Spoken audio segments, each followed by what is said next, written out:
أعوذ بالله من الشيطان الرجیم۔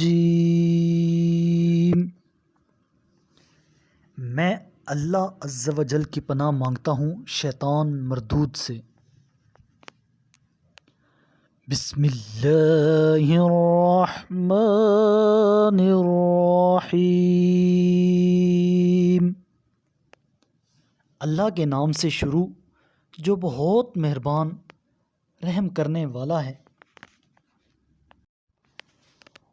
خیرکم من تعلم القرآن وعلمہ،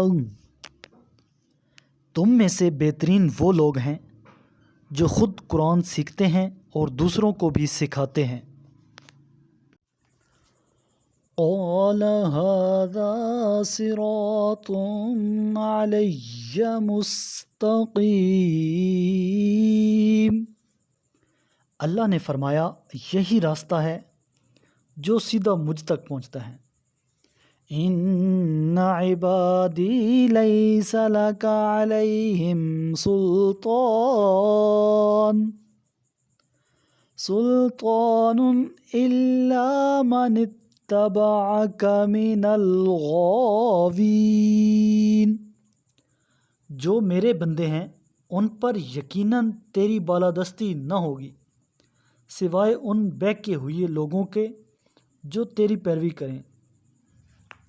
وَإِنَّ جَهَنَّمَ لَمَوْعِدُهُمْ أَجْمَعِينَ، ان سب کی وعدہ گاہ جہنم ہے۔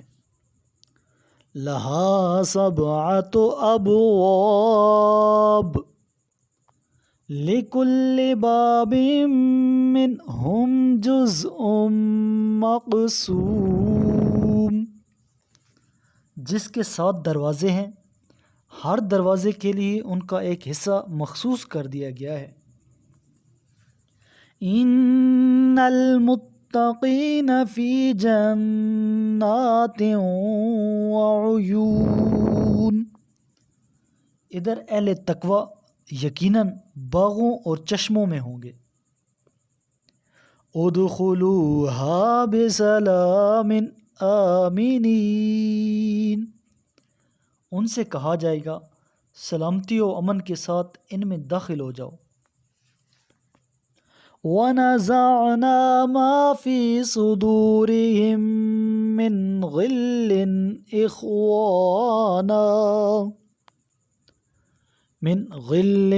اخوانا على سرر متقابلین، اور ان کے دلوں میں جو کینہ ہوگا ہم نکال دیں گے، وہ برادرانہ طور پر تختوں پر آمنے سامنے بیٹھے ہوں گے۔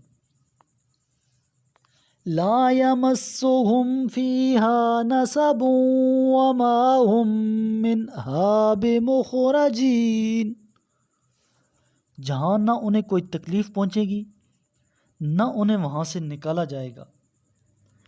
نبئ عبادی انی انا الغفور الرحیم، اے رسول میرے بندوں کو بتا دو کہ میں بڑا درگزر کرنے والا مہربان ہوں۔ وَأَنَّ عَذَابِي هُوَ الْعَذَابُ الْأَلِيمُ، اور یہ کہ میرا عذاب بھی یقیناً بڑا دردناک عذاب ہے۔